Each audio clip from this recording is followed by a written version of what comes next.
সুন্দর আচরণ মানুষকে বেশি জান্নাতে প্রবেশ করায়। আমরা অনেক সময় ইসলামের এই এসেন্সটা ধরতে পারি না। দেখবেন যে খুব নামাজি স্ত্রীর সাথে খারাপ আচরণ করে, খুব আল্লাহওয়ালা প্রতিবেশীর সাথে ঝগড়াঝাটি, আশেপাশের নেইবরের সাথে, কলিগের সাথে, বন্ধুদের সাথে যে ভালো আচরণ করতে হয়, গুড বিহেভিয়ার করতে হয়, এবং এটাই যে আমাকে সবচেয়ে বেশি জান্নাতে প্রবেশ করানোর মাধ্যম হতে পারে, এটা আমরা ভুলে যাই। প্রাণীদের প্রতি দয়া দেখানো এটা ছোটখাটো কোনো ব্যাপার নয়, এটাই আপনার জান্নাতের কারণ হতে পারে, এটাই আপনার জাহান্নামের কারণ হয়ে যেতে পারে। আল্লাহ রাসূল সাল্লাল্লাহু আলাইহি ওয়াসাল্লাম বলেন, যে ব্যক্তি অন্যকে দয়া দেখায় না, আল্লাহ তাআলা তার প্রতি দয়া দেখায়। এই দুনিয়াতে যারা আছে তোমরা তাদের প্রতি দয়া দেখাও, যিনি আকাশে আছেন তিনি তোমাদের প্রতি দয়া দেখাবেন। এআরএমসি ইসলামিক কালচারাল ক্লাব কর্তৃক আয়োজিত আজকের এই third DRMC national Islamic cultural festival and book fair 2026-এ আপনারা যারা উপস্থিত হয়েছেন তাদের সবাইকে জানাচ্ছি আন্তরিক শুভেচ্ছা এবং মোবারকবাদ। আমরা শুরুতে আল্লাহ রাব্বুল ইজ্জত ওয়াল জালালের দরবারে শুকরিয়া জ্ঞাপন করছি, যিনি আমাদেরকে আজকের এই চমৎকার এই অনন্য আয়োজনে একত্রিত হওয়ার সুযোগ করে দিয়েছেন। এই চমৎকার পরিবেশে আমরা সবাই পড়ছি কালিমাতুশ শুকর, আলহামদুলিল্লাহ। আল্লাহ রাসূল সাল্লাল্লাহু আলাইহি ওয়াসাল্লামের প্রতি লাখো কোটি দুরুদ এবং সালাম প্রেরণ করে আমি আমার মূল আলোচনা শুরু করছি। আমাকে সুনির্ধারিত একটা টপিকে কিছু আলোকপাত করতে বলা হয়েছে। টপিকটা হচ্ছে দ্য এক্সাম্পলারি প্রফিটিক বিহেভিয়ার, অর্থাৎ আল্লাহ রাসূল সাল্লাল্লাহু আলাইহি ওয়াসাল্লামের অনুপম চরিত্র, ওনার আচরণ কেমন ছিল, আল্লাহ রাসূল সাল্লাল্লাহু আলাইহি সাল্লামের বিহেভিয়ার কেমন ছিল, উনি মানুষের সাথে কেমন করে মিশতেন, কিভাবে ইন্টারেক্ট করতেন, ডিলিং করতেন, এবং সেখান থেকে আমাদের প্রাত্যহিক জীবনে, আমাদের ডে টু ডে লাইফে আমরা আসলে কি শিখতে পারি, সেই বিষয়টা নিয়ে আমরা কিছু আলোকপাত করবো ইনশাআল্লাহ বিইذنিল্লাহ।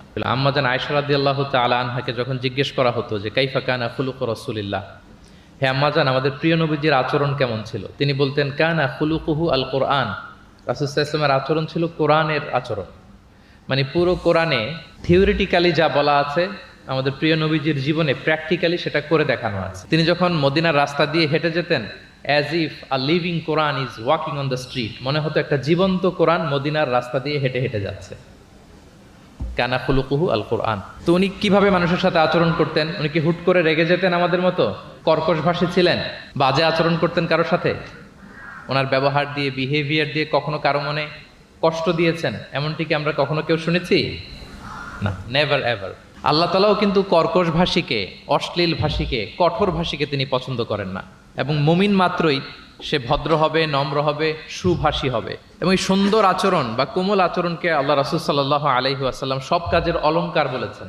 যেই ব্যক্তি থেকে কোমলতাকে সরিয়ে নেওয়া হয়েছে তার থেকে সব ধরনের খায়েরকে সরিয়ে নেওয়া হয়েছে। যার মধ্যে কোমলতা নেই, মানে সুন্দর আচরণ নেই, তার মধ্যে কোনো খায়ের নেই, তার মধ্যে কোনো কল্যাণ নেই। আমরা যদি আল্লাহ রাসূল সাল্লাল্লাহু আলাইহি ওয়াসাল্লামের পুরো বায়োগ্রাফিটা একটু স্ক্যান করি, সংক্ষেপে দেখার চেষ্টা করি, তাহলে দেখব যে তিনি বড় ছোট, নারী পুরুষ, শত্রু বন্ধু নির্বিশেষে সবার সাথে খুব অমায়িক আচরণ করতেন, চমৎকার আচরণ করতেন। এবং রাসূল সাল্লাল্লাহু আলাইহি ওয়াসাল্লামের এই চমৎকার আচরণে মুগ্ধ হয়ে অনেক ঘোরতর শত্রু তার বন্ধুতে পরিণত হয়েছিল। সুবহানাল্লাহি ওয়া বিহামদিহি। এবং এত ভালো আচরণের অধিকারী ব্যক্তিত্ব হয়েও তিনি আল্লাহর কাছে দোয়া করতেন যে আল্লাহ, আপনি আমার দেহটাকে, আমার দেহ সৌষ্ঠব, আমার দৈহিক অবয়ব যেরকম সুন্দর করেছেন, আমার চরিত্রটাকে, আমার আচরণটাকেও আল্লাহ আপনি সুন্দর করে দিন। এত সুন্দর আচরণের অধিকারী হওয়ার পরেও তিনি বলতেন আল্লাহুম্মা হাসসানতা খালকি ফাহাসসিন খুলুকি, মানে হে আল্লাহ, আপনি আমাকে দেখতে যেরকম সুন্দর বানিয়েছেন। আল্লাহ রাসূল সাল্লাল্লাহু আলাইহি ওয়াসাল্লামের চেয়েও দেখতে সুন্দর কোনো মহাপুরুষ কি পৃথিবীতে এসেছিল? এত সুন্দর মানুষ হওয়া সত্ত্বেও তিনি আল্লাহর কাছে দোয়া করতেন, আল্লাহ আমি দেখতে যেমন সুন্দর, আমার আচরণটাও যেন তেমন সুন্দর হয়। আপনারা আয়নার সামনে দাঁড়ালে এই দোয়াটা পড়েন? আয়নার সামনে দাঁড়িয়ে এই দোয়াটা পড়তে হয় যে আল্লাহুম্মা হাসসানতা খালকি ফাহাসসিন খুলুকি, আল্লাহ আমাকে দেখতে যেরকম সুন্দর বানিয়েছেন, আমার আচরণটাও আপনি সুন্দর করে দিন। এবং আল্লাহ রাসূল সাল্লাল্লাহু আলাইহি সাল্লাম তিনি ইরশাদ করেছেন, দুটি জিনিস মানুষকে সবচাইতে বেশি আল্লাহর জান্নাতে প্রবেশ করাবে। একটি হচ্ছে তাকওয়াল্লাহ, আল্লাহর ভয়, আরেকটি হচ্ছে হুসনুল খুলুক, সুন্দর আচরণ। রিপিট, আমি আবারও বলছি, দুটি জিনিস মানুষকে সবচাইতে বেশি আল্লাহর জান্নাতে প্রবেশ করায়। একটি হচ্ছে আল্লাহর ভয়, তাকওয়াল্লাহ, আরেকটি হচ্ছে সুন্দর আচরণ, হুসনুল খুলুক। এখানে বলা হয়নি যে নামাজ মানুষকে বেশি জান্নাতে প্রবেশ করাবে, রোজা প্রবেশ করাবে, যাকাত করাবে, হজ করাবে, এমন কিছু বলা হয়েছে না, বরং সুন্দর আচরণ মানুষকে বেশি জান্নাতে প্রবেশ করায়। আমরা অনেক সময় ইসলামের এই এসেন্সটা ধরতে পারি না। দেখবেন যে খুব নামাজি কিন্তু খিটখিটে মেজাজের লোক, খুব নামাজি স্ত্রীর সাথে খারাপ আচরণ করে, খুব আল্লাহওয়ালা প্রতিবেশীর সাথে ঝগড়াঝাটি, খুব নামাজি মানুষ কলিগের সাথে সম্পর্ক ভালো নাই, এরকম লোক আমাদের সমাজে আছে না নাই বলেন? তার মানে ইসলামের যে ট্রু এসেন্স এটা ধরতে পারে নাই। আশেপাশের নেইবরের সাথে, কলিগের সাথে, বন্ধুদের সাথে, সহপাঠীদের সাথে যে ভালো আচরণ করতে হয়, গুড বিহেভিয়ার করতে হয়, এবং এটাই যে আমাকে সবচেয়ে বেশি জান্নাতে প্রবেশ করানোর মাধ্যম হতে পারে, এটা আমরা ভুলে যাই। প্রিয় বন্ধুরা, আমরা যেন এই ব্যাপারটাকে ছোট মনে না করি। সবচেয়ে বেশি জান্নাতে মানুষকে প্রবেশ করায় তাকওয়াল্লাহ, হুসনুল খুলুক, আল্লাহর ভয়, আরেকটা কি? সুন্দর আচরণ। অনেক ছোট ছোট বন্ধুদেরকে আমি দেখতে পাচ্ছি অডিয়েন্সের মধ্যে। আমরা আমাদের সহপাঠীদের সাথে, বন্ধুদের সাথে ভালো আচরণ করব তো আজকে থেকে? হ্যাঁ, সাউন্ড খুব অল্প হয়েছে, আমি শুনি নাই, আরো জোরে করবো কি না? ইনশাআল্লাহ আমরা ভালো আচরণ করব, এবং আমার সহপাঠীদের সাথে, বন্ধুদের সাথে ভালো আচরণ, এটাই আমাকে জান্নাতে প্রবেশ করাবে ইনশাআল্লাহ। বলি সবাই। একটা চমৎকার হাদিস দিয়ে আমার মূল আলোচনা শুরু করি। আল্লাহ রাসূল সাল্লাল্লাহু আলাইহি ওয়া আলিহি ওয়াসাল্লাম তিনি বলেন, আনা যাঈমুন বিবাইতিন ফি রাবাদিল জান্নাতি লিমান তারাকাল মিরাআ ওয়া ইন কানা মুহিক্কান। প্রিয় নবীজি বলেন যে আমি ওই ব্যক্তিকে জান্নাতের আঙ্গিনায় একটা ঘরের সুসংবাদ দেই যে তর্ক করার সময় নিজের সঠিক, সে হকের উপর আছে, এটা জেনেও সে তর্ক করে না। তর্ককে, আর্গুমেন্টকে, ডিবেটকে স্যাক্রিফাইস করে যে না আমি ঝগড়ায় যাব না, যদিও সেই সঠিক, এরকম স্যাক্রিফাইস যে করে জান্নাতের আঙ্গিনায়, তাকে আমি একটা ঘরের সুসংবাদ দেই। এরপর প্রিয় নবীজি বলছেন, নবী বাইতিন ফি ওয়াসাতিল জান্নাতি লিমান তারাকাল কাযিবা ওয়া ইন কানা মাজিহান। আর আমি ওই ব্যক্তিকে জান্নাতের মাঝামাঝি স্তরে একটা ঘরের সুসংবাদ দিচ্ছি যে ব্যক্তি কৌতুক করেও মিথ্যা বলে না। He was kidding, he was joking, but he never tells a lie. মজা করতেছে, জোক করতেছে, কিন্তু জোকের মধ্যেও সে কি করে না? মিথ্যা বলে না। তাকে জান্নাতের মাঝামাঝি স্তরে আমি একটা ঘরের গ্যারান্টি দিচ্ছি। এরপর আল্লাহ রাসূল সাল্লাল্লাহু আলাইহি ওয়াসাল্লাম বলতেছেন, ওয়াবি বাইতিন ফি আ'লাল জান্নাতি লিমান হাসানা খুলুকা। আর আমি এট দ্য ভেরি হাই, মানে পিক অফ দ্য প্যারাডাইস, জান্নাতের একেবারে সর্বোচ্চ স্তরে একটা বাসভবনের গ্যারান্টি ওই ব্যক্তিকে দেই যে অন্যের সাথে ভালো আচরণ করে। মানে হাসানা খুলুকা, যে তার চরিত্রটাকে সুন্দর করেছে, যার আচরণটাকে সুন্দর করেছে, যার আচরণটা অমায়িক আচরণ, মাধুর্যপূর্ণ আচরণ, ওই ব্যক্তিকে আমি at the highest peak of paradise, জান্নাতের সর্বোচ্চ চূড়ায় একটা বাসভবনের গ্যারান্টি দিচ্ছি। আল্লাহু আকবার। তাহলে আমার আশেপাশে যারা আছে তাদের সাথে ভালো আচরণ করা, গুড বিহেভিয়ার করা, এটা ছোটখাটো কোনো বিষয় নয়, এটা অনেক গুরুত্বপূর্ণ একটা বিষয়, কিন্তু আমরা অনেক সময় এটা গুরুত্বটা বুঝতে পারি না, এটাকে ছোট করে দেখি। তো সম্মানিত বন্ধুরা, আমরা দেখবো যে আমাদের প্রিয় নবীজি অন্যের সাথে কিভাবে আচরণ করেছেন। তিনি শিশুদের সাথে কিভাবে মিশেছেন, প্রাণীর প্রতি ওনার নবীজের আচরণ কেমন ছিল, শিশুদের সাথে কেমন ছিল, নারীদের সাথে কেমন ছিল, সাহাবাদের সাথে কেমন ছিল, কর্মচারীদের সাথে আচরণ কেমন ছিল, নিজের স্ত্রীদের সাথে কেমন ছিল, প্রতিবেশীর সাথে কেমন ছিল, যুদ্ধবন্দীদের সাথে প্রিয় নবীজের আচরণ কেমন ছিল, ভিক্ষুকের সাথে আচরণ কেমন ছিল, এমনকি যুদ্ধের ময়দানে শত্রুদের সাথে প্রিয় নবীজের আচরণ কেমন ছিল। এই 10টি পয়েন্টে দ্য এক্সাম্পলারি প্রফেটিক বিহেভিয়ার, এই শিরোনামে আমরা কিছু কথা আজকে শুনবার চেষ্টা করব। আমরা শুরুতে একটু দেখার চেষ্টা করি যে পশু, পাখি, প্রাণী, এই প্রাণী জগতের প্রতি প্রিয় নবীজির আচরণ কেমন ছিল। প্রিয় নবী যে প্রাণীদের প্রতি খুব দয়াদ্র ছিলেন, তার বায়োগ্রাফিতে, জীবনীতে এরকম অসংখ্য নজির পাওয়া যায়। কারণ আল্লাহ তাআলা তাকে রাহমাতাল লিল আলামিন, ওমা আরসালনাকা ইল্লা Rahmatan lil Alamin, I've sent you as a mercy for the entire universe. আল্লাহ বলছেন আমি গোটা বিশ্বের জন্য, সবার জন্য আপনাকে ব্লেসিংস এন্ড মার্সি করে প্রেরণ করেছি। He was a mercy for all. সবার জন্য তিনি রহমত হয়ে এসেছিলেন। মানুষের জন্য যেমনি রহমত, ম্যানকাইন্ড, জিনদের জন্য তিনি রহমত, জিনকাইন্ডের জন্য, ইভেন অ্যানিমালস, প্রাণীকুলের জন্য তিনি রহমত হয়ে পৃথিবীতে এসেছেন। মানুষের প্রতি তিনি যেমনি দয়া দেখিয়েছেন, প্রাণীদের প্রতিও দয়া দেখিয়েছেন। ছোট্ট একটা হাদিস দিয়ে শুরু করি। আমরা রাসূল সাল্লাল্লাহু আলাইহি ওয়াসাল্লামের এই এক্সাম্পলারি প্রফেটিক বিহেভিয়ার, এটা through the lens of Sira and through the lens of সুন্নাহ, সুন্নাহর পরতে পরতে, রাসূল সাল্লাল্লাহু আলাইহি ওয়াসাল্লামের সিরাতের পরতে পরতে আমরা দেখবার চেষ্টা করব যে তিনি কেমন আচরণ করতেন সবার সাথে। একবার তিনি একটা খেজুর বাগানে প্রবেশ করলেন মদিনাতে। তো প্রবেশ করার পর তিনি দেখতে পেলেন যে দূর থেকে একটা উট কান্না করে করে রাসূল সাল্লাল্লাহু আলাইহি ওয়াসাল্লামের কাছে ছুটে আসছে। একটা উট কান্না করে আসতেছে। রাসূল সাল্লাল্লাহু আলাইহি ওয়াসাল্লামের দেখে অত্যন্ত দয়া হলো, মায়া হলো যে উটটা কেন কান্না করতেছে, এত এত বেশি কেন কান্না করতেছে। আল্লাহ রাসূল সাল্লাল্লাহু আলাইহি ওয়াসাল্লাম তিনি মমতা ভরে ওনার হাত দিয়ে উটের মাথায় আদর করতে আরম্ভ করলেন। প্রিয় নবীজির এই মমতা মাখা হাত বোলানো পেয়ে উটের কান্না বন্ধ হলো। এবং রাসূল সাল্লাল্লাহু আলাইহি ওয়াসাল্লামের কানে কি কি যেন বলল উট, এটা অন্যরা বুঝতে পারছে না।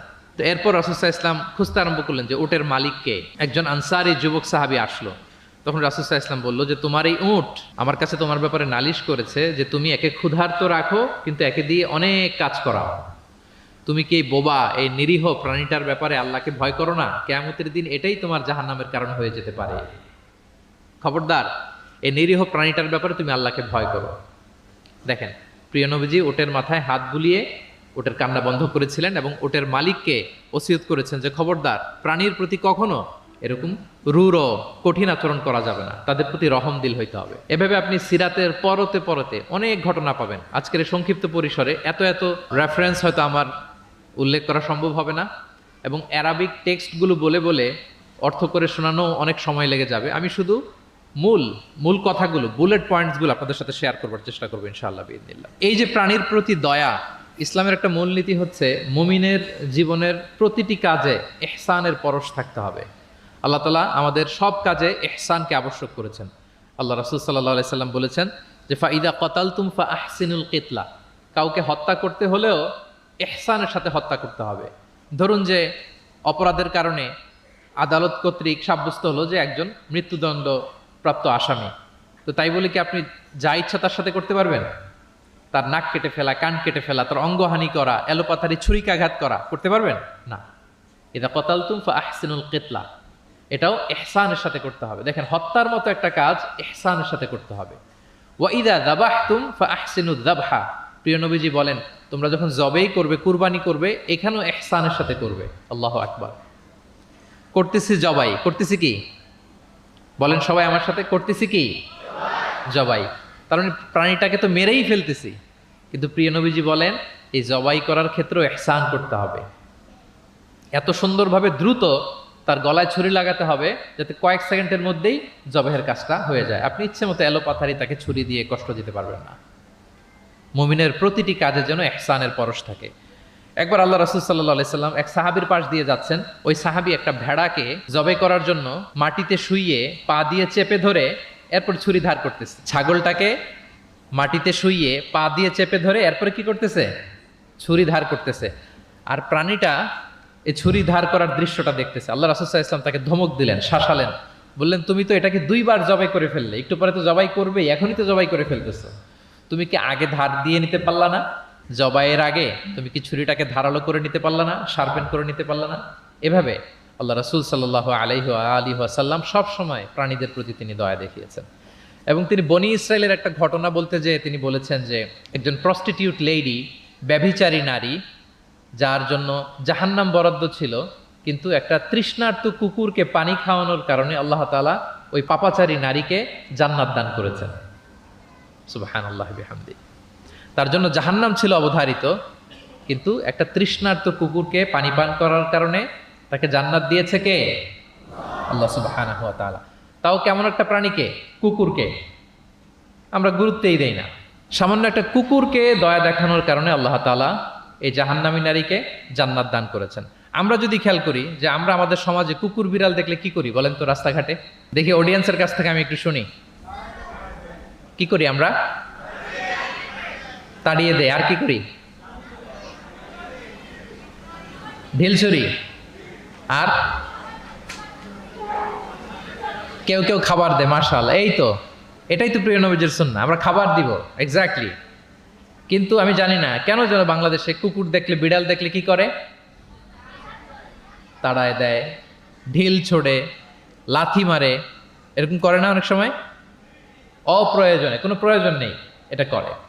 ও সবচেয়ে মজার ব্যাপার হচ্ছে মাঝে মাঝে দেখা যায় যে জোড়া লাগা কুকুর যদি দেখা যায়, যে একসাথে দুটো কুকুর, তাদের প্রজননের কারণে তাদের একটা বিশেষ ঋতুতে, বিশেষ সময়ে তাদেরকে এটা করতে হয়। এক অদ্ভুত কারণে মানুষ মানে ক্ষিপ্ত হয়ে ওঠে তাদের প্রতি।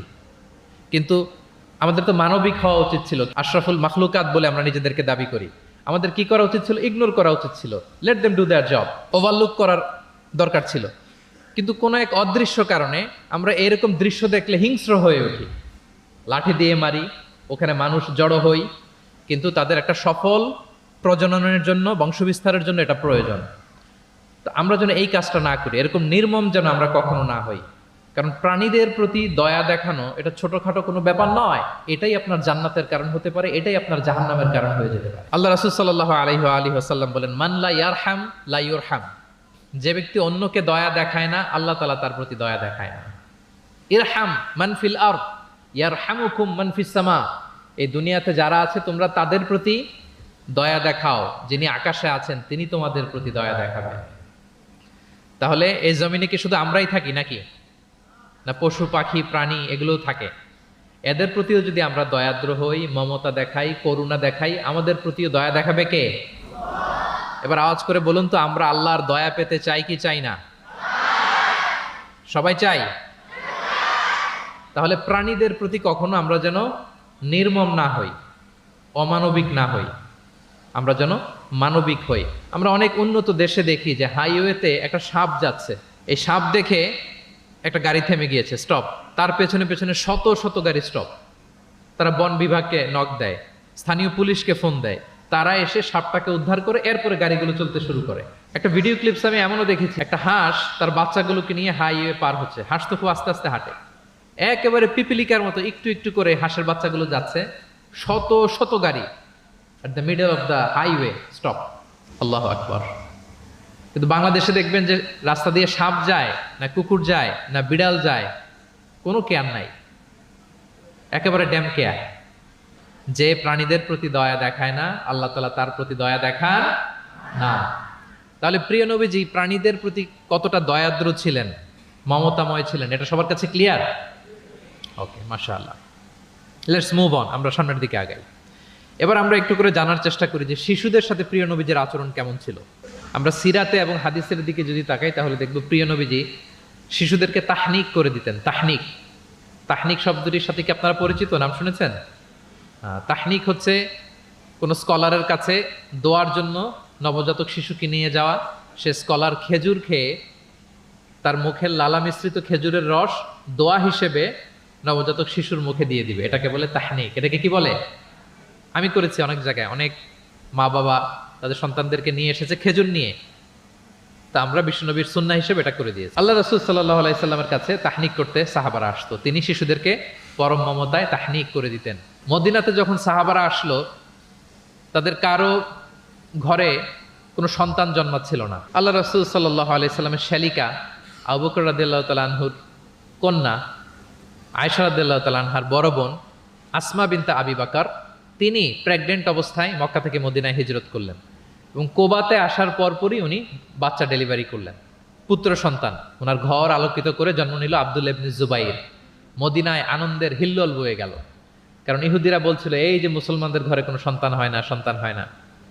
কিন্তু যখনই আসমা বেবি ডেলিভারি করলেন, মুসলমানদের মধ্যে আনন্দের বন্যা। তো ওনার সন্তান আব্দুল্লাহ ইবনে জুবাইরকে সাথে নিয়ে কোলে করে নিয়ে তিনি প্রিয় নবীজের কাছে আসলেন। এসে বললেন, ইয়া রাসূলুল্লাহ, আপনি আমার সন্তানের জন্য দোয়া করে দিন। আল্লাহ রাসূল সাল্লাল্লাহু আলাইহি ওয়াসাল্লাম একটা খেজুর নিয়ে, খেজুর চিবিয়ে ওনার লালা মোবারক মিশ্রিত বরকতময় লালা নিয়ে, খেজুরের রস নিয়ে আব্দুল্লাহ ইবনে জুবাইরের মুখের মধ্যে দিয়ে দিয়েছেন।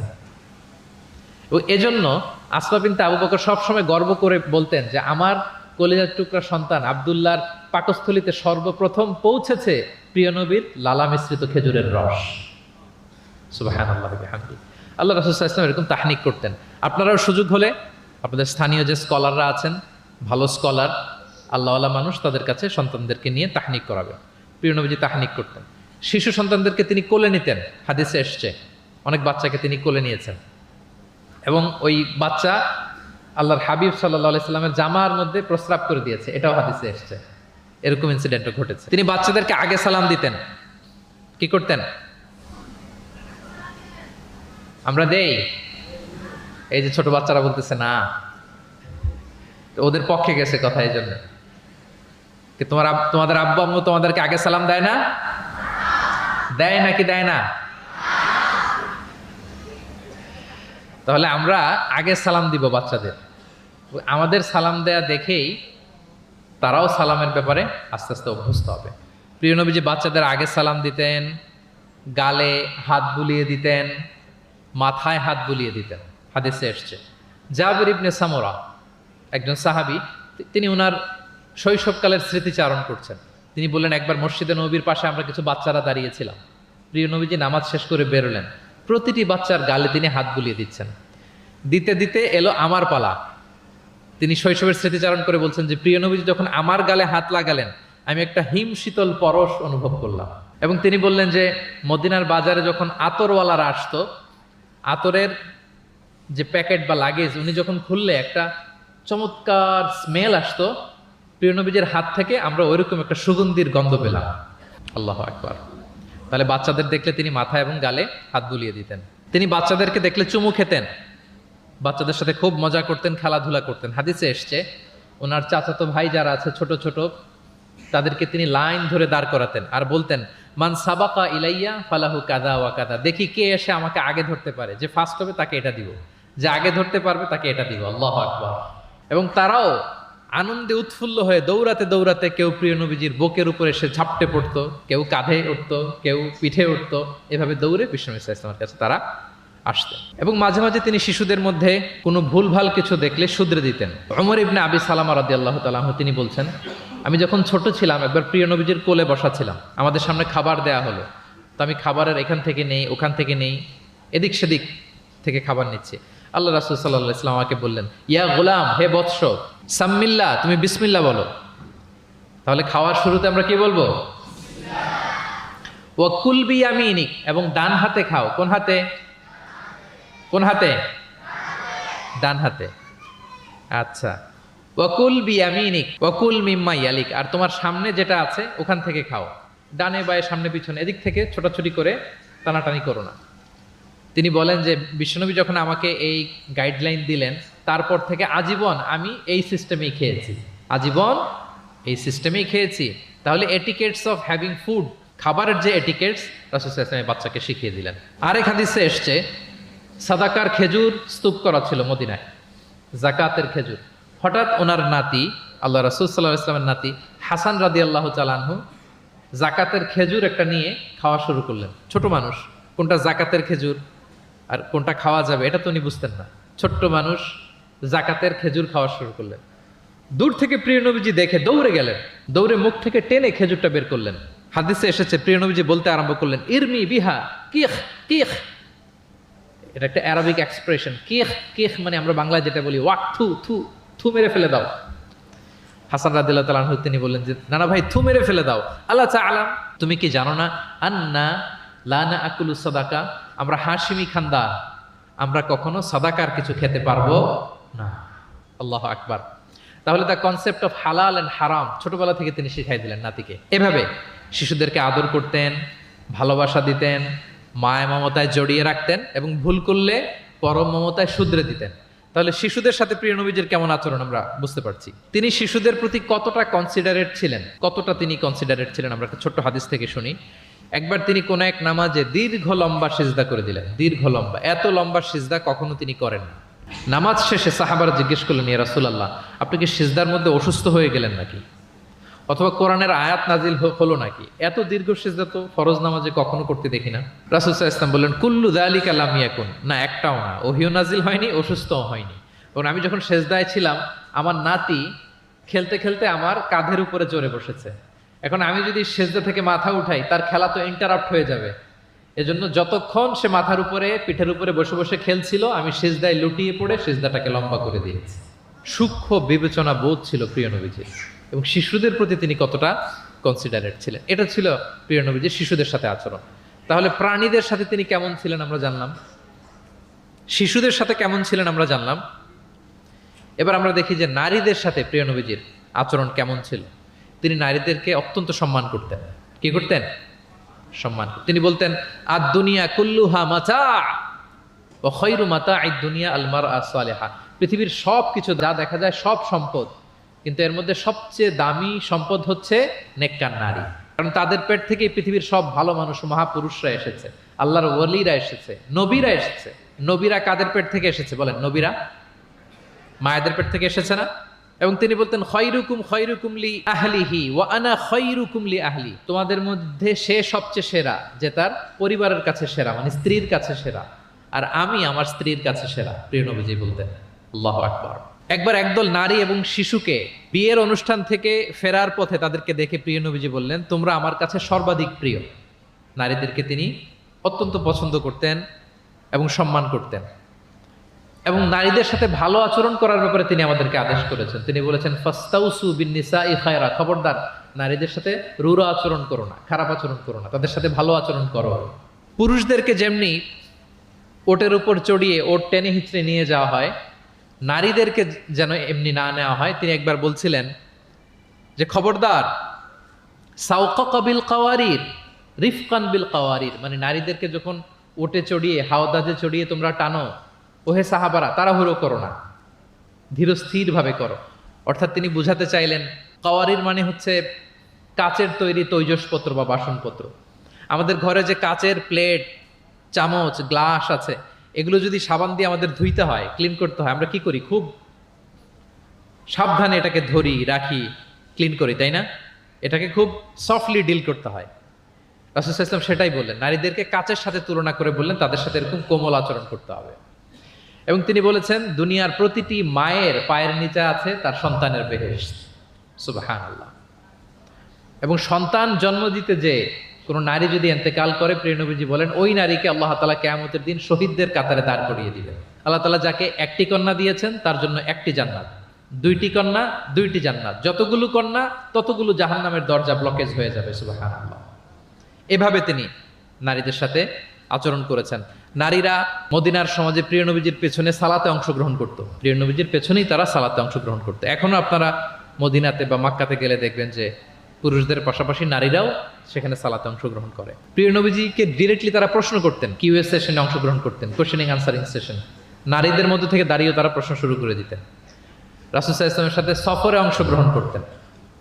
এভাবে প্রিয় নবীজি নারীদেরকে একটা মর্যাদার আসনে রেখেছেন, তাদের সাথে এইভাবে তিনি ডিল করতেন। এবার আমরা একটু জানার চেষ্টা করি যে সাহাবাদের সাথে প্রিয় নবীজির আচরণ কেমন ছিল, মানে যারা ছিল প্রিয় নবীজির সাথী তাদের সাথে আচরণ কেমন ছিল। আমরা জানি যে সাহাবারা হচ্ছে প্রিয় নবীজির হাতে গড়া ছাত্র, হাতে গড়া টিম। নবীজির সুখে দুঃখে সবসময় তারা থাকতো এবং প্রিয় নবীজিকে আগলে রাখতো। প্রিয় নবীজির একম পেনি তারা কখনো মিস করতে চাইতো না। এমনকি কখনো কখনো কোনো সাহাবার ক্ষুধা লাগলে তারা প্রিয় নবীজির কাছে এসে বসে থাকতো। তারা বলতো যে প্রিয় নবীজির চেহারার দিকে তাকিয়ে থাকলে আমাদের ক্ষুধা মিটে যেত।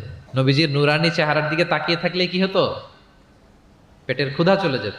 যে আয়াত দিয়ে আমি শুরু করেছিলাম, ফাবিমা রাহমাতিম মিনাল্লাহি লিনতা লাহুম ওয়ালাউ কুনতা ফাদদান গালিযাল কলবি লানফাদ্দু মিন হাওলিক। নবী হে, আল্লাহর রহমতে আপনি কোমল হৃদয়ের অধিকারী হয়েছেন, এজন্য সবাই আপনাকে ঘিরে থাকতে চায়, আপনার পাশে থাকতে চায়। আপনি যদি কর্কশ ভাষী হতেন, কঠোর আচরণের অধিকারী হতেন, তাহলে এখন যেমনি আপনার সাহাবারা আপনাকে ঘিরে রাখে, সব সময় আপনার পাশে থাকতে চায়, তারা এমনটি আপনাকে ঘিরে রাখতো না। এবং আল্লাহ রাসূল সাল্লাল্লাহু আলাইহি ওয়াসাল্লামের চেহারায় সবসময় একটা স্মাইলিং ফেস থাকতো, অলওয়েজ স্মাইল। তিনি বলতেন তাবাসসুমুকা ফি ওয়াজহি আখিকা সাদাকা, your smile to your brother it's a charity. তুমি তোমার ভাইয়ের দিকে তাকিয়ে যে মুচকি হাসি দাও, এতেও আল্লাহ তাআলা তোমার আমলনামায় সাদাকা দেওয়ার সওয়াব দিয়ে দেন। আপনারা মুচকি হাসেন তো? কি মুচকি হাসেন? হ্যাঁ, মুচকি হাসবেন। মুচকি হাসতে পয়সা লাগে না, লাগে? মুচকি হাসবেন। মুচকি হাসলে এটা সাদাকা দেওয়ার সমান সওয়াব। অলওয়েজ একটা স্মাইলি ফেসে থাকতেন প্রিয় নবীজি। ওনার চেহারা দেখলেই মানুষের মন ভালো হয়ে যেত। আল্লাহু আকবার। সাহাবাদের সাথে ওনার আচরণ কেমন ছিল, ডিলিংস কেমন ছিল? এক নম্বরে তিনি খুব কোমল আচরণ করতেন সাহাবাদের সাথে। কেউ যখন প্রিয় নবীজির সাথে কথা বলতো, ওই লোক কথা বলার সময় চোখ না ফেরালে প্রিয় নবীজি কখনো তার থেকে চেহারা ফেরাতেন না। মুসাফা করার সময় যিনি প্রিয় নবীজির সাথে মুসাফা করেছেন, ওই লোক হাত টেনে না নিলে প্রিয় নবীজি কখনো হাত টেনে নিতেন না। সুবহানাল্লাহ, হোয়াট এ হাম্বল পার্সোনালিটি। তিনি সাহাবাদের প্রতি এতটাই কোমল ছিলেন, একটা ছোট্ট হাদিস থেকে আমরা একটু বোঝার চেষ্টা করি। তিনি সাহাবাদের নিয়ে বসা ছিলেন, এক বেদুইন এসে মসজিদে নববীতে 2 রাকাত নামাজ পড়লো। 2 রাকাত নামাজ পড়েই বিষ্ণু ইসা ইসলামের কাছেও আসে না, সালামও দেয় না, কারণ বেদুইন তো, সভ্যতার কোনো অ্যাটিকেটস, কোনো ছোঁয়া তার মধ্যে লাগেনি। সে নামাজ পড়ে আল্লাহর কাছে দোয়া করতেছে, এবং দোয়া কিরকম দেখেন, সে দোয়া বলতেছে আল্লাহুম্মা আরহামনি ওয়া মুহাম্মাদা ওয়ালা তারহাম মা'আনা আহাদা, মানে আল্লাহ তুমি আমারে রহম করো আর মুহাম্মদ সাল্লাল্লাহু আলাইহি ওয়াসাল্লামকে রহম করো, আমাদের দুজনের সাথে আর কাউরে রহম করো না তুমি। বেদুইন, তার মধ্যে এটিকেটস অফ দোয়া, দোয়ার যে একটা আদব আছে এটা তার জানা নাই। সে বলে আল্লাহ আমাকে মাফ করো, মুহাম্মদ সাল্লাল্লাহু আলাইহি ওয়াসাল্লামকে মাফ করো, আর কাউকে না। তো দূর থেকে রাসূল সাল্লাল্লাহু আলাইহি ওয়াসাল্লাম দেখে হেসে বললেন, হায় রে, একটা প্রশস্ত ব্যাপারকে সে সংকীর্ণ বানায় ফেললো। কারণ আল্লাহর দরবারে কি রহমের কোনো কমতি আছে? সবাই বলুন তো আওয়াজ করে, আল্লাহর দরবারে রহমতের কোনো কমতি ঘাটতি আছে? কোনো কমতি নাই, কোনো ঘাটতি নাই। তো সে তো দোয়াতে আমাদের সবাইকে ইনক্লুড করলেও পারতো। যাই হোক, নামাজ পড়ে দোয়া করে এবার মসজিদে নববীর মাঝখানে পেশাব করতে আরম্ভ করলো। কোথায়? মসজিদের মাঝখানে। সাহাবার তো রেগে মেগে আগুন, তাকে ধরতে যাবে, মারতে যাবে। রাসূল সাল্লাল্লাহু আলাইহি ওয়াসাল্লাম বললেন, দাউ, রাখো, বোঝা না লোকটা, করতে দাও। করে ফেললো। এবার প্রিয় নবীজি বললেন, হারিকু আলা বাউলিহি সাজলান মিন মা। মসজিদে, তখনকার মসজিদে নববী তো বালুর ফ্লোর ছিল, জানেন আপনারা? আমাদের এখনকার মসজিদ তো এই যে এরকম পাকা টাইলস করা, কার্পেটিং, আরো কত কি। কিন্তু তখনকার মসজিদে নববী ছিল কিসের? ফ্লোরটা বালুর। তো রাসূল সাল্লাল্লাহু আলাইহি ওয়াসাল্লাম বললেন যে বালুর মধ্যে যেহেতু পেশাব করে দিছে, এক বালতি পানি ঢেলে দাও। এক বালতি পানি ঢেলে দেয়া হলো। আর সাহাবাদেরকে তিনি শান্ত হতে বললেন যে থামো, তার প্রতি আগ্রাসী হয়েও না, কারণ ফাইন্নামা বুইসতুম মুয়াসসিরিন, তোমরা সহজপন্থী হয়ে প্রেরিত হয়েছো। ওয়ালাম তুবআসু মুআসসিরিন, তোমরা কট্টরপন্থী হয়ে প্রেরিত হও নাই। আল্লাহু আকবার। তিনি বুঝালেন যে এই উম্মাত হবে সহজপন্থী, কট্টরপন্থী নয়। যে কোনো জিনিসকে খুব সিম্পলি ডিল করতে হবে। এবার তিনি ওই বেদুনকে ডেকে পাঠালেন, বললেন, আচ্ছা তুমি যে মসজিদের ভেতরে তোমার ওট ঢুকালে এবং মাঝখানে পেশাব করে দিলে, তুমি কি জানো এটা এই কমিউনিটির ইবাদতগাহ, এই মদিনার সোসাইটির এটা একটা মসজিদ। আমরা এখানে নামাজ পড়ি, আল্লাহর জিকির করি, এখানে কোরআন তেলাওয়াত করি। এই জায়গায় বসে তোমার পেশাব করা কি ঠিক হলো? প্রিয় নবী যখন ভালোবেসে তাকে কাছে ডেকে বুঝালেন, সে মাথা নিচু করে এবার কাচুমাচু করতে আরম্ভ করলো। সে লজ্জিত হয়ে প্রিয় নবীজির কাছে ক্ষমা চাইল। সুবহানাল্লাহ বিহামদিহি। তাহলে তিনি সাহাবাদের প্রতি কতটা কোমল আচরণের অধিকারী ছিলেন, এই হাদিস থেকে আমরা বুঝতে পারলাম। তিনি সাহাবাদের জন্য দোয়া করতেন, প্রাণ ভরে দোয়া করতেন। একবার তিনি ওয়াশরুম সেরে, রাসূল সাল্লাল্লাহু আলাইহি ওয়াসাল্লাম তো সব সময় অজু অবস্থায় থাকতেন, শুধু ওয়াশরুম সেরে আবার অজু করা পর্যন্ত যে টাইমটা, এতটুকু ছাড়া। ওয়াশরুম সেরে আসলেন, এসেই দেখেন একটা পাত্রের মধ্যে কে যেন অজুর পানি রেখে দিছি। খুশি হয়ে গেলেন তিনি বললেন যে আমার যে এখন অজুর পানি লাগবে, এটা কে বুঝলো, কে রাখলো? বলা হলো যে এটা আব্দুল্লাহ রেখেছে, ছোট্ট আব্দুল্লাহ, ওনার কাজিন আব্দুল্লাহ ইবনে আব্বাস, ওনার চাচাতো ভাই। উনি এত খুশি হলেন ছোট্ট আব্দুল্লাহর এই কাজে, যে আমার যে এখন অজুর পানি লাগবে এটাও কি করে বুঝলো। উনি এত খুশি হলেন, খুশি হয়ে তার জন্য একটা দোয়া করলেন। তিনি বললেন যে আল্লাহুম্মা ফাক্কিহু ফিদ্দীন ওয়া আল্লিমহু তা'ওয়িল, আল্লাহুম্মা আল্লিমহুল কিতাব, মানে আল্লাহ তুমি তাকে কোরআনের জ্ঞান শিক্ষা দিও, কোরআনের খুঁটিনাটি জ্ঞান তুমি আব্দুল্লাহকে শিক্ষা দিও। এবং প্রিয় নবীজির দোয়ার বরকতে আব্দুল্লাহ ইবনে আব্বাস রাদিয়াল্লাহু তাআলা আনহু তিনি রাইসুল মুফাসসিরিন, গোটা বিশ্বের সব মুফাসসিরদের সম্রাট হয়ে গিয়েছে। পৃথিবীতে যত মুফাসসির আসবে তার মধ্যে হেড অফ মুফাসসির, চিফ সম্রাট হচ্ছেন আব্দুল্লাহ ইবনে আব্বাস রাদিয়াল্লাহু তাআলা। ওই প্রিয় নবীজির দোয়া। আমি গত সপ্তাহে ওনার মসজিদ ভিজিট করে এসেছি, তায়েফে। উনি শেষ জীবনে তায়েফে থাকতেন, ওখানে ইন্তেকাল করেছেন, ওখানে ওনাকে কবরস্থ করা হয়েছে। বিশাল মসজিদ আছে, মসজিদ আব্দুল্লাহ ইবনে আব্বাস রাদিয়াল্লাহু তাআলা। এভাবে তিনি দোয়া করতেন। আনাস রাদিয়াল্লাহু তাআলা আনহুর মা মদিনায় যখন প্রিয় নবীজি আসলেন, সবাই প্রিয় নবীজিকে বিভিন্ন গিফট দেয়, কেউ এটা দেয়, ওইটা দেয়, বিভিন্ন ধরনের হাদিয়া দেয়। তো উম্মে সুলাইম গরিব মানুষ, উনি এসে বলেন, ইয়া রাসূলুল্লাহ, সবাই আপনার সাথে দেখা করে কিছু না কিছু হাদিয়া দেয়, আমার তো হাদিয়া দেওয়ার কোনো সামর্থ্য নাই, আমি কি দিব আপনাকে? আমার এই ছোট্ট ছেলেটাকেই আপনার আমি হাদিয়া দিয়ে দিলাম। ছেলেটার নাম হচ্ছে আনাস। কি নাম? আনাস রাদিয়াল্লাহু তাআলা। প্রিয় নবীজির খাদেম, কর্মচারী ছিলেন। তো বললেন, ইয়া রাসূলুল্লাহ, আপনি রেখে দেন, আমার কলিজার টুকরা আনাসই হচ্ছে আমার পক্ষ থেকে আপনার জন্য গিফট, আপনি তার জন্য একটু দোয়া করেন। তো তিনি দোয়া করতে আরম্ভ করলেন, আল্লাহুম্মা আকসির মালা ওয়া ওয়ালাদা, আল্লাহ আপনি আনাসের সম্পদ বাড়ায় দেন, আল্লাহ আপনি আনাসের সন্তান বাড়ায় দেন।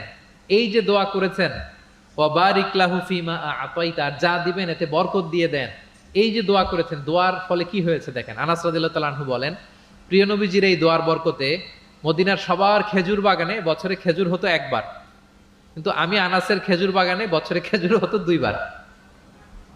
আর ওনার সর্বসাকুল্যে 80 জন সন্তান ছিল। 80 জন। কয়জন? যেহেতু অনেকগুলো ফ্যামিলি ছিল ওনাদের।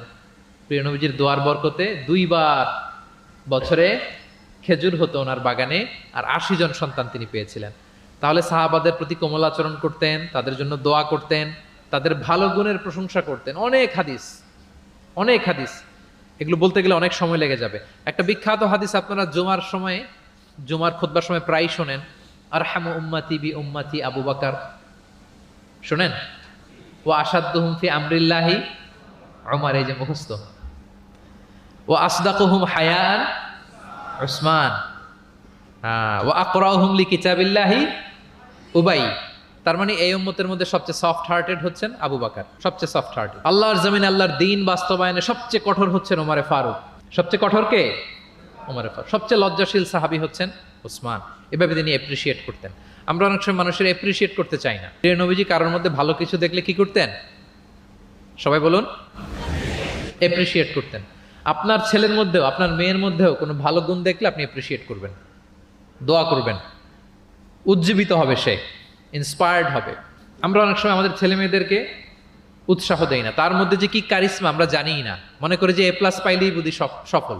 এ প্লাস পায় নাই, পাশের ঘরের কেউ পাইছে, বলে যে যা ওর পা ধোয়া পানি খা, এরকম বলে না বাংলাদেশে? নিজের ছেলে এ প্লাস পায় নাই, পাশের ঘরের একজন পাইছে, তো কি বলে? তার পা ধোয়া। এইটা বলে কিন্তু ওর মনোবল আপনি শুরুতেই নষ্ট করে দিলেন, ভেঙে দিলেন। না, ওর মধ্যে হয়তো অন্য ধরনের কোনো যোগ্যতা আছে, অন্য ধরনের ক্যালিবার আছে। সো তাদেরকে অ্যাপ্রিসিয়েট আমাদেরকে করতে হবে। প্রিয় নবীজি যে কোনো সাহাবীর মধ্যে যে কোনো ভালো গুণ দেখলে তিনি অ্যাপ্রিসিয়েট করতেন। আবু মুসা আল আশআরী রাদিয়াল্লাহু তাআলা আনহুর কণ্ঠটা ছিল বড় চমৎকার। তিনি একবার বললেন, ইয়া আবা মুসা লাকাদ উতিতা মিজমার মিন মাজামিরি আলি দাউদ। দাউদ নবীর গলায় আল্লাহ যে সুরের ঝংকার দিয়েছে, এই উম্মতের মধ্যে আল্লাহ তোমার গলায় সেই সুরের লহরী ঢেলে দিয়েছে। সুবহান। তো তিনি বলেন, ইয়া রাসূলুল্লাহ, আমি তো আপনার সামনে কখনো কোরআন তেলাওয়াত করিনি, আমার গলায় যে সুর আছে আপনি কি করে বুঝলেন? প্রিয় নবীজি বলেন, গত রাতে তোমার ঘরের পাশ দিয়ে যাচ্ছিলাম, তুমি যে তেলাওয়াত করছিলে আমি দরজার বাইরে, ঘরের দেয়ালের বাইরে দাঁড়িয়ে দাঁড়িয়ে শুনছিলাম। আবু মুসা বলে, ইয়া রাসূলুল্লাহ, আপনি শুনছিলেন, এটা যদি আমি টের পেতাম আমি ফজর পর্যন্ত শুধু তেলাওয়াত করতেই থাকতাম। সুবহানাল্লাহ পড়বেন না?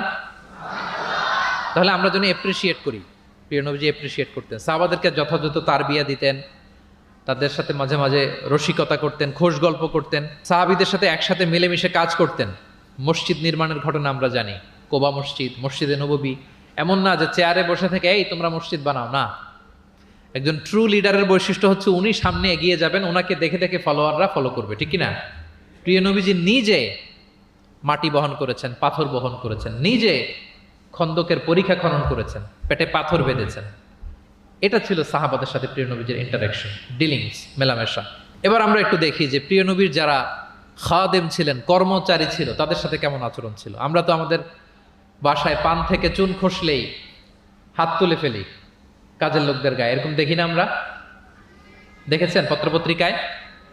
খুব বেশি মানুষের অধিকার নিয়ে কথা বলে, মানবাধিকার কর্মী, কিন্তু ঘরের গৃহকর্মী যারা আছে পিটিয়ে একেবারে পিঠ লাল করে ফেলছে, এরকম দেখি না আমরা? কথার কাজের কোনো মিল নাই। কিন্তু প্রিয় নবীজির বায়োগ্রাফি যদি আমরা স্ক্যান করি তাহলে দেখবো আম্মাজান আয়েশা রাদিয়াল্লাহু তাআলা আনহা বলেন, তিনি কখনো তার কোনো কর্মচারীর গায়ে হাত তুলেননি। আরে হাত তোলা তো দূর কি বাত, তিনি কটু কথাও বলেন নাই, ধমকও দেন নাই। সরাসরি ওনার খাদেম আনাস রাদিয়াল্লাহু তাআলা আনহুর জবানবন্দি শুনুন। ডিরেক্ট কারো ব্যাপারে জানতে হলে আপনি তার ড্রাইভারের কাছ থেকে খোঁজ পাবেন, কর্মচারীর কাছ থেকে খোঁজ পাবেন, মানে ঘরের কাজের বুয়ার কাছ থেকে খোঁজ পাবেন, দারোয়ানের কাছ থেকে খোঁজ পাবেন। বিশ্বনবীর দারোয়ান বা কর্মচারীর কাছ থেকে শুনেন ওনার আচরণের ব্যাপারে। আনাস রাদিয়াল্লাহু তাআলা আনহু বলেন, আমি 1 বছর 2 বছর নয়, টানা 10 বছর বিশ্বনবীর খাদেম ছিলাম। কয় বছর? এই 10 বছরের এই লং পিরিয়ড অফ টাইমে কখনো তিনি আমার কোনো কাজে বিরক্ত হয়ে এই শব্দটা বলেন নাই। তিনি কখনো বলেন নাই যে আনাস এটা কেন করেছো, কখনো বলেন নাই যে আনাস এটা কেন করো নাই, করছো কেন এটাও বলে নাই, এটা করো নাই কেন এটাও বলেন নাই। আল্লাহু আকবার। একবার তিনি ওনার একটা জামা আনতে পাঠালেন আনাসকে, যে আনাস আমার এই জামাটা নিয়ে আস।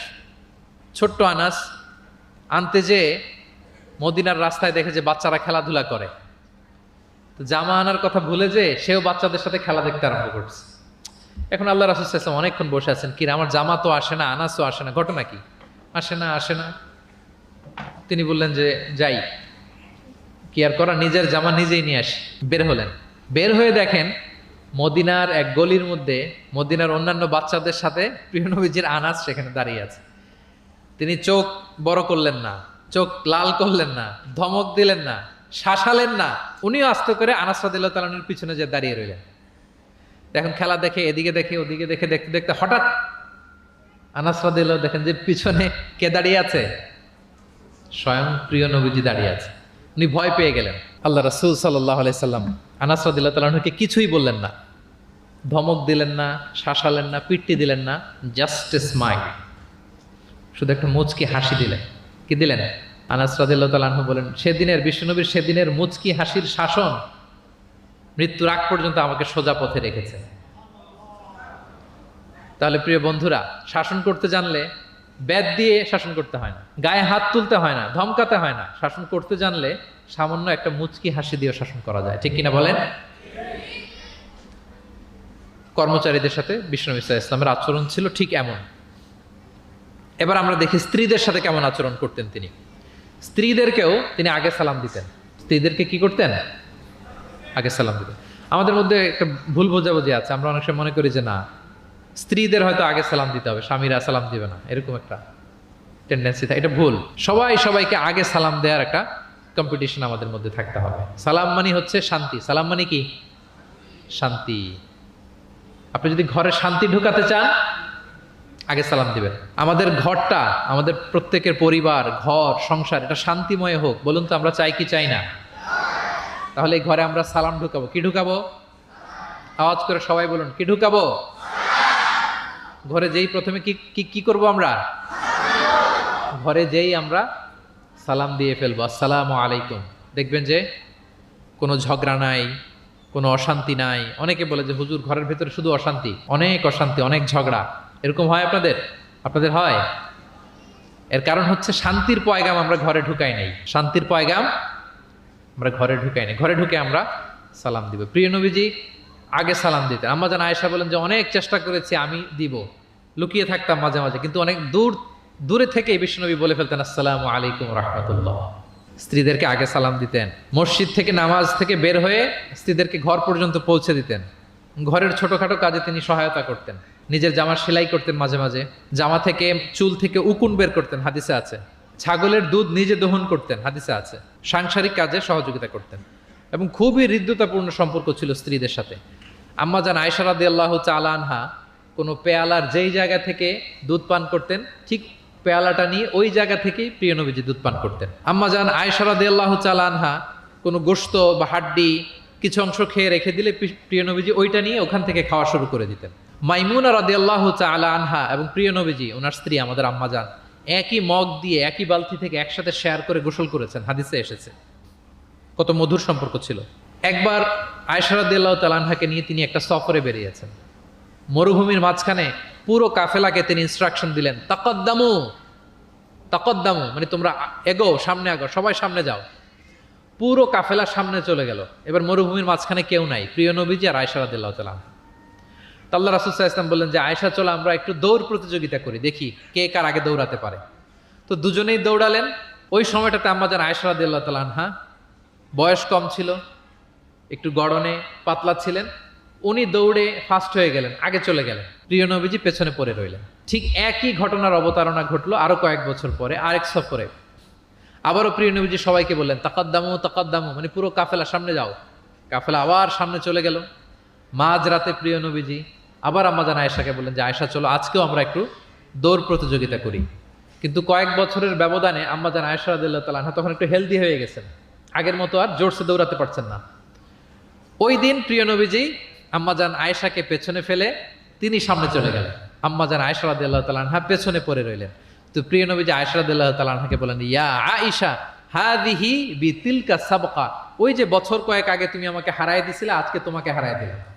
3-4 বছর আগে তুমি হয়ে গেছিলা চ্যাম্পিয়ন, আমাকে হারায় দিছো, আজকে ওটার শোধবাদ করে নিলাম, সমান সমান হয়ে গেল। আল্লাহু আকবার! কি সুমধুর, কি অমায়িক, কি জান্নাতি সম্পর্ক ছিল। তাই বলে স্বামী স্ত্রীর মাঝে যে কোনো খুনসুটি, মিষ্টি ঝগড়া, মনোমালিন্য চলতো না এমনটা না, চলতো। সবার জীবনেই থাকে এটা, প্রিয় নবীজির জীবনেও ছিল। তো তখন আল্লাহ রাসূল সাল্লাল্লাহু আলাইহি ওয়াসাল্লাম বলতেন, আয়েশা ইন্নী লা আ'লাম ইযা কুনতি আন্নী রাদিয়া ওয়া ইযা কুনতি আলাইয়া গাদবা। আয়েশা, আমি কিন্তু টের পাই কখন তুমি আমার প্রতি খুশি আর কখন তুমি আমার উপর রেগে আছো, আমি কিন্তু বুঝে ফেলি। তা আম্মা জান বলেন যে আপনি কি করে বোঝেন? রাসূল সাল্লাল্লাহু আলাইহি ওয়াসাল্লাম বললেন, যখন তুমি আমার উপর রেগে থাকো তখন দোয়া করার সময় তুমি বলো রব্বি ইব্রাহিম, মানে হে ইব্রাহিমের রব আপনি আমাদেরকে ক্ষমা করেন, হে মুসার রব আপনি আমাদেরকে ক্ষমা করেন। আর যখন তুমি আমার উপর খুশি থাকো তখন দোয়ার সময় তুমি বলো রব্বি মুহাম্মদ, হে মুহাম্মাদের রব আপনি আমাদেরকে ক্ষমা করেন, হে মুহাম্মাদের রব আপনি আমাদের উপর দয়া করেন। মানে তুমি যখন রেগে থাকো তুমি ইচ্ছে করে আমার নামটা মুখে নিতে চাও না, আমি কিন্তু বুঝে ফেলি। আম্মা জান আয়েশা বলেন, ইয়া রাসূলুল্লাহ মা আহজুরু ইল্লা ইসমাক, আমি তো শুধু আপনার নামটাই বাদ দেই, মুখ থেকেই বাদ দেই, কিন্তু আমার হৃদয় থেকে তো কখনোই আপনাকে সরাতে পারি না। হৃদয়ে সবসময় আপনি থাকেন ইয়া রাসূলুল্লাহ। তাহলে প্রিয় বন্ধুরা, স্ত্রীদের সাথে, ওনার তো অনেকগুলো স্ত্রী ছিল, এই স্ত্রীদের সাথে ওনার কেমন আচরণ ছিল আমরা বুঝতে পারলাম। এবার আমরা একটু দেখি যে প্রতিবেশীদের সাথে প্রিয় নবীজির আচরণ কেমন ছিল। আল্লাহ রাসূল সাল্লাল্লাহু আলাইহি ওয়াসাল্লাম সবসময় প্রতিবেশীদের সাথে অত্যন্ত ভালো আচরণ করতেন। তিনি বলতেন, মান কানা ইউমিনু বিল্লাহি ওয়াল ইয়াউমিল আখির ফালইউকরিম জারাহ, যে আল্লাহ বিশ্বাস করে এবং আখিরাতে বিশ্বাস করে সে যেন প্রতিবেশীর সাথে ভালো আচরণ করে, প্রতিবেশীকে যেন সম্মান করে। এবং আবু যার গিফারি রাদিয়াল্লাহু তাআলা আনহুকে তিনি বলতেন যে, আবু যার, তুমি যদি মারাক রান্না করো, মানে ঝোল, আমরা নেহারি খাই না গরুর পায়া দিয়ে, গরুর পায়া দিয়ে যে ঝোল রান্না করে এটাকে কি বলেন আপনারা? নেহারি। তো তিনি বললেন যে, আবু যার, যখন নেহারি রান্না করবে, ঝোল জাতীয় কিছু রান্না করবে, পানি একটু বেশি দিও, যাতে তোমার প্রতিবেশীর সাথে তুমি শেয়ার করতে পারো। প্রতিবেশীর ব্যাপারে কতটা কনসার্ন ছিলেন তিনি। এবং তিনি বলতেন, লাইসাল মুমিন আল্লাযী ইয়াশবা ওয়া জারুহু জাইউন ইলা যামবি, সে ব্যক্তি মুমিন নয় যে নিজে পেট পুরে খায় কিন্তু তার প্রতিবেশীরা অভুক্ত থাকে, না খেয়ে থাকে। সে ব্যক্তি কখনো প্রকৃত মুমিন হতে পারে না। এবং মজার ব্যাপার হচ্ছে, ভালো আচরণের জন্য, সদাচরণের জন্য প্রতিবেশী মুসলিম হওয়া আবশ্যক নয়। রিপিট, আমি আবারও বলছি, ব্যাপারটা এমন না যে আমার মুসলিম প্রতিবেশী ভালো আচরণ করব, আমার হয়তো বৌদ্ধ প্রতিবেশী বা হিন্দু প্রতিবেশী, এজন্য ওদের সাথে আমি ভালো আচরণ করব না। ব্যাপারটা কি এমন না। নেইবরের ক্ষেত্রে মুসলিম হোক অমুসলিম হোক, প্রতিবেশী হলেই তার সাথে আমাদের ভালো আচরণ করতে হবে। বিশ্বনবীর এক ইহুদি প্রতিবেশী ছিল, ইহুদি। তো সেই প্রতিবেশীর ছোট্ট একটা ইহুদি সন্তান ছিল, প্রায় বিশ্বনবীর কাছে এসে প্রিয় নবীজির টুকিটাকি কাজ করে দিতেন। তো হঠাৎ অনেক দিন হয়ে গেল ইহুদি ছেলেটা আসে না, তার কোনো দেখা নেই।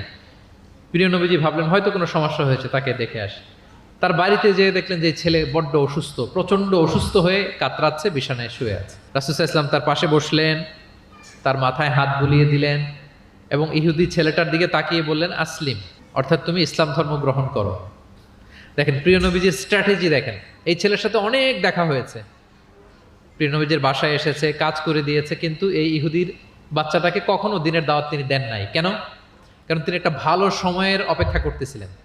তিনি দেখলেন যে this is the right time to give দাওয়া, এখনই সুন্দর সময়, কারণ সে অসুস্থ অবস্থা, একের মুমূর্ষ কাতর, এখন দাওয়াত দিলে এটা কাজে লাগবে।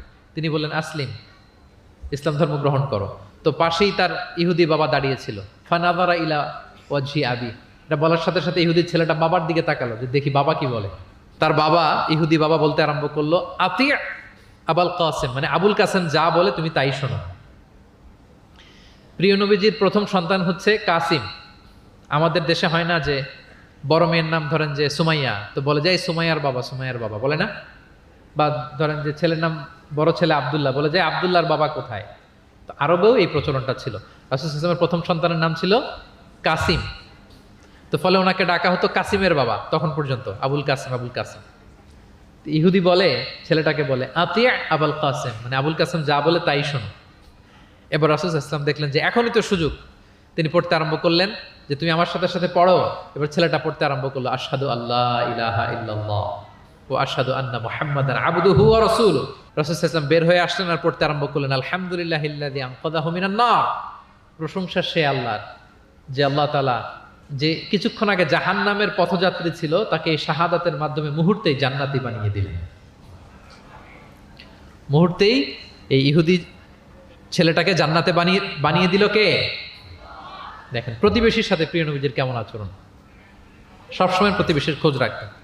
সো আমরা আমাদের আশেপাশে যারা আছে একটু যেন খোঁজ রাখি। এখন তো এই যে অ্যাপার্টমেন্ট কালচারে কে প্রতিবেশী কার দরজা খোলা, কে কোন দিকে থাকে আমরা জানিই না, কিন্তু সুযোগ হলে আমার আশেপাশে যারা আছে আমরা যেন একটু খোঁজ রাখি, সুস্থ আছে কিনা, তাদের কোনো ধরনের সমস্যা হচ্ছে কিনা, কোনোভাবে আমি তাদের কাজে লাগতে পারি কিনা, ফিনান্সিয়ালি সাপোর্ট অথবা পরামর্শ দিয়ে হলো আমরা যেন তাদেরকে সাপোর্ট করি। তাহলে প্রতিবেশীর সাথে প্রিয় নবীজির বিহেভিয়ার কেমন ছিল আমরা জেনে গেলাম। এবার আমরা জানবো যুদ্ধবন্দীদের সাথে প্রিয় নবীজির কেমন আচরণ ছিল। POW, prisoner of war. আমরা তো আবু গারিব কারাবারের কথা শুনেছি, আবু গারিব শুনেছি না? গুয়ান্তানামো বে, আয়নাঘর, এটা তো সবাই শুনেছি। আয়নাঘরের নাম শোনেন নাই? কি ধরনের নির্যাতন হয়েছে সেখানে, যারা বেরিয়ে আসছে তাদের কথা যখন আমরা শুনেছি আমাদের গা শিউরে উঠেছে।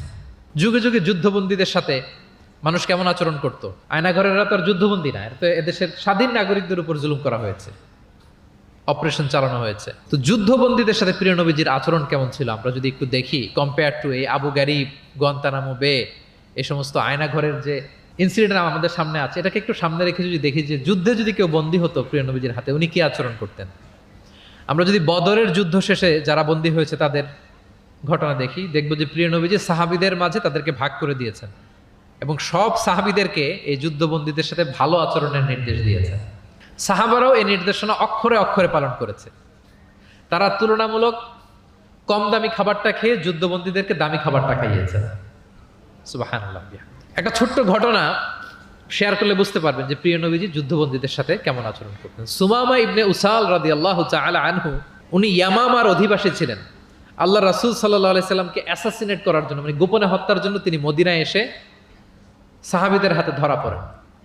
সাহাবীরা ওনাকে মসজিদে নববীর পিলারের সাথে রশি দিয়ে বেঁধে রাখে এবং প্রিয় নবীজির কাছে তথ্যটি পৌঁছান যে ইয়া রাসূলুল্লাহ, আপনাকে হত্যা করতে এসেছিল, আমরা তাকে ধরেছি, মসজিদে নববীর পিলারে বেঁধেছি। রাসূল সাল্লাল্লাহু আলাইহি ওয়াসাল্লাম তার কাছে গেলেন, তার খোঁজ খবর নিলেন, ইসলামের বিভিন্ন সুন্দর সুন্দর কথা, দ্য বিউটি অফ ইসলাম তার সামনে তুলে ধরলেন এবং সাহাবাদেরকে বললেন যে তাকে ভালো ভালো খাবার দাও। বাড়িতে এসে বললেন রুটি বানাও, জব দিয়ে রুটি বানিয়ে সুমামার জন্য পাঠাও। সুমামা প্রথমে রুটি খেলো। এরপরের দিন এক সাহাবীকে বললেন যে তুমি ওটের দুধ দহন করে গরম গরম দুধ তার জন্য নিয়ে যাও। এরপরের দিন সে দুধ খেলো। এভাবে প্রিয় নবীজি প্রতিদিন তার সাথে দেখা করেন এবং ইসলামের সুন্দর সুন্দর কথাগুলো তাকে শোনান। সুমামা তো অবাক যে তোমরা যুদ্ধবন্দীদের সাথে এমন আচরণ করো। সুমামা রীতিমতো অবাক যে জামাই আদর চলতেছে টানা 3 দিন।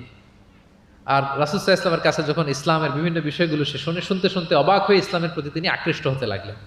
টানা 3 দিন তাকে যখন প্রিয় নবীজি দাওয়াত দিলেন, আপ্যায়ন করলেন, 3 দিন পরে প্রিয় নবীজি সাহাবীদেরকে বললেন, যাও এবার মসজিদে নববীর ওখানে যে সুমামার দেহ থেকে রশিটা খুলে দাও। সাহাবারা বললেন, ইয়া রাসূলুল্লাহ, সে ভয়ঙ্কর খুনি, সে অত্যন্ত ভয়ঙ্কর, আপনি তাকে চিনেন না। প্রিয় নবীজি বললেন, আমি যা বললাম তাই করো, যাও তার রশিটা খুলে দাও। সাহাবারা যে এবার সুমামার রশিটা খুলে দিল।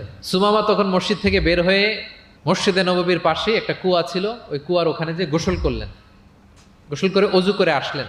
এসে মসজিদে নববীর সামনে দাঁড়িয়ে সাক্ষ্য দিলেন, আশহাদু আল্লাহ ইলাহা ইল্লাল্লাহ ওয়া আশহাদু আন্না মুহাম্মাদান আবদুহু ওয়া রাসূলুহু।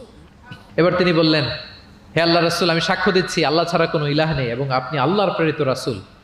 তিনি বললেন, হে মুহাম্মদ, এতদিন আপনার চাইতে কোনো অপ্রিয় চেহারা আমার কাছে ছিল না, সবচেয়ে অপছন্দ করতাম আপনাকে, কিন্তু এই মুহূর্তে থেকে আপনার চাইতে কোনো প্রিয় ব্যক্তিত্ব আমার জীবনে আর নাই।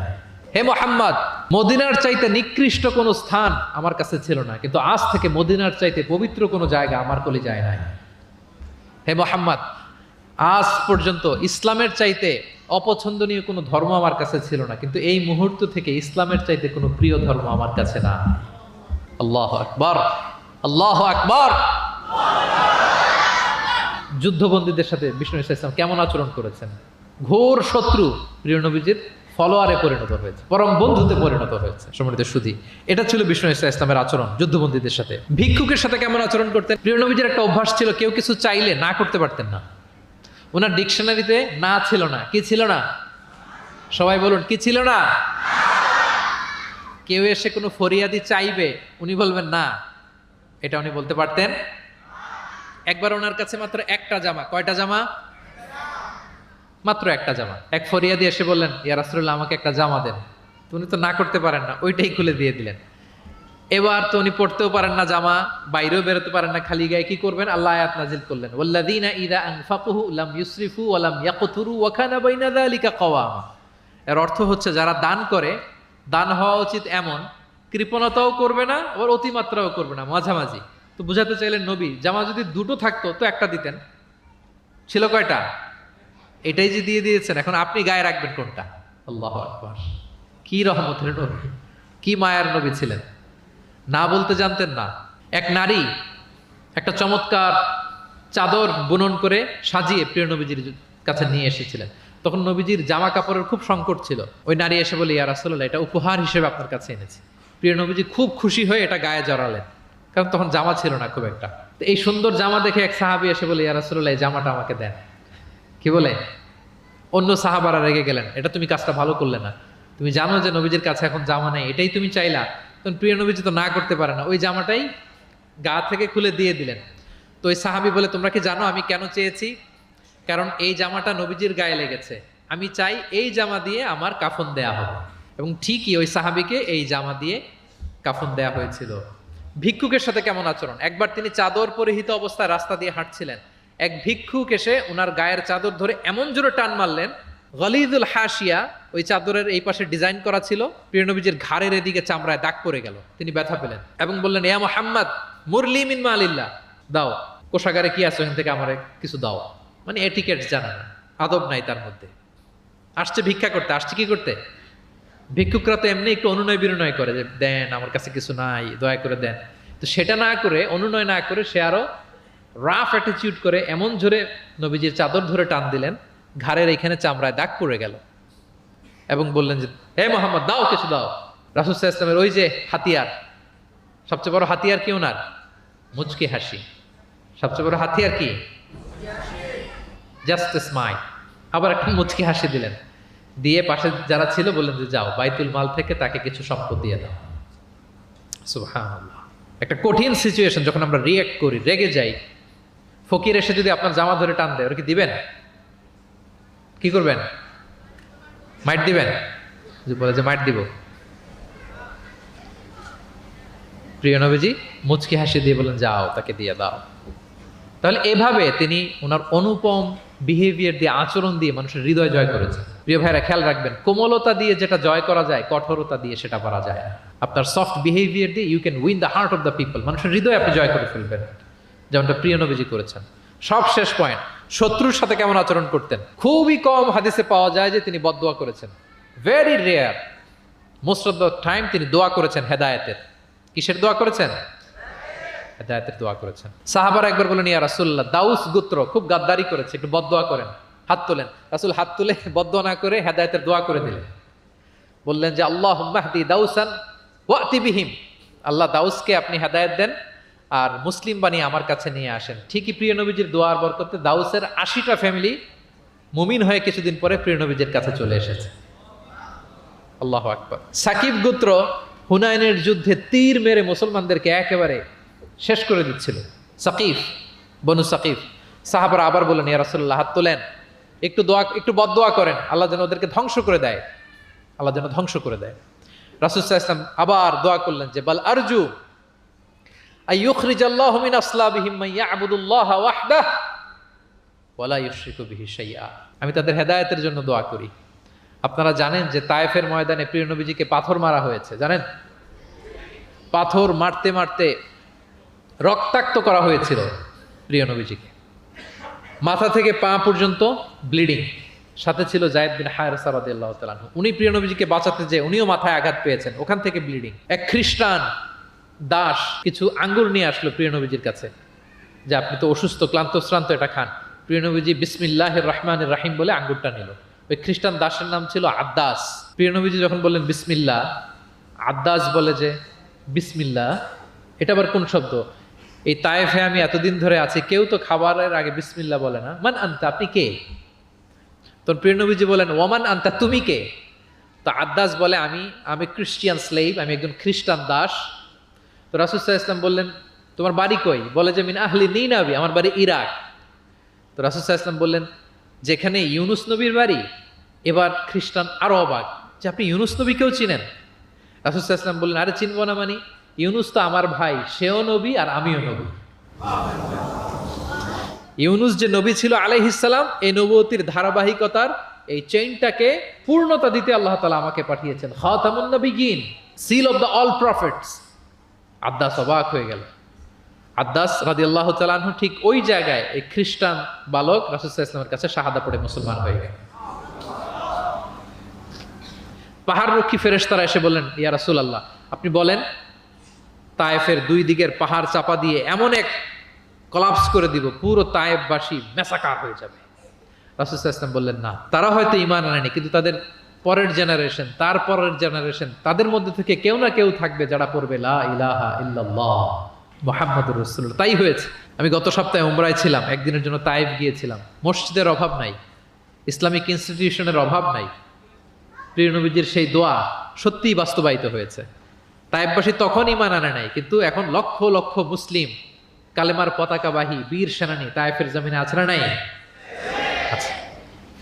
শত্রুদের সাথে তিনি এমন আচরণ করেছেন। উহুদের ময়দানে রক্তাক্ত হয়েছেন, দাঁত ভেঙেছে, হেলমেট ভেঙে দন্দন মোবারক শহীদ হয়েছে বিশ্বনবীর, কিন্তু হেদায়েতের দোয়া করেছেন। তিনি বলেছেন আল্লাহুম্মা হদি কওমি ফাইন্নাহুম লা ইয়ালামুন, আল্লাহ আমার কওমকে আপনি মাফ করেন, ওরা চিনে নাই, বুঝে নাই।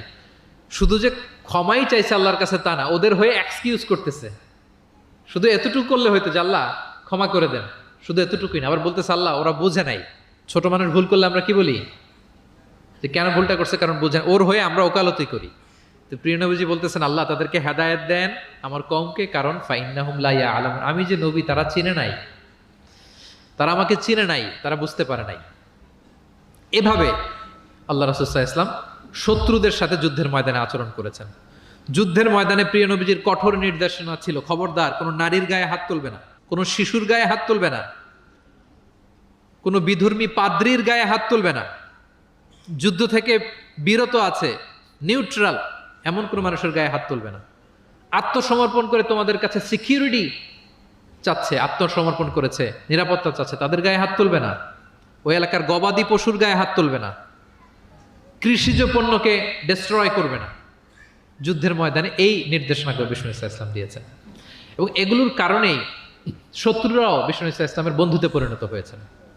আমরা জানি যে এলাকায় থাকতে দেয় নাই, তায়েফে গিয়েছে, থাকতে দেয় নাই, আত্মীয় স্বজন সহ mental torture, physical torture and what not, কি করে নাই কোরাইশরা। সেই কোরাইশদের কাছে যখন অষ্টম হিজরিতে বিজয়ীর বেশে তিনি গেলেন, থার থার করে কাঁপতেছিল কোরাইশরা যে হায় রে, আজকে তো গত এই কয়েক যুগের প্রতিশোধ মুহাম্মদ নিবে, রক্তের বন্যা বইয়ে দিবে আজকে মক্কায়।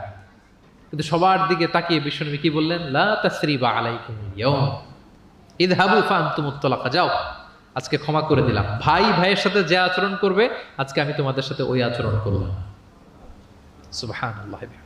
This was the character and behaviour of the last messenger Muhammad সাল্লাল্লাহু আলাইহি ওয়াসাল্লাম। সম্মানিত সুধী, তাহলে আমরা যেটা বুঝলাম, কোমল আচরণ দিয়ে আপনি যা অর্জন করতে পারবেন, কঠোর আচরণ দিয়ে, রূঢ় আচরণ দিয়ে, খারাপ ব্যবহার দিয়ে পারবেন? সবাই বলেন তো পারবেন? ব্যক্তি তার সুন্দর আচরণ দিয়ে খুব সহজেই অন্যের মাঝে প্রভাব বিস্তার করতে পারে।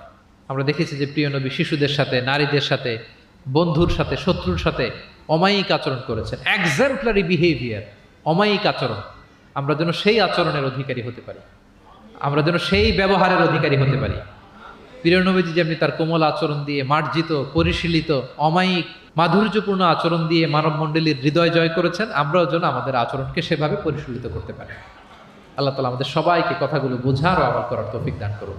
হাযা মা ইনদি ওয়াল ইলমু ইনদাল্লাহি আলাইহি তাওয়াক্কালতু ওয়া ইলাইহি উনীব। ওয়াসসালামু আলাইকুম ওয়া রাহমাতুল্লাহি ওয়া বারাকাতুহু।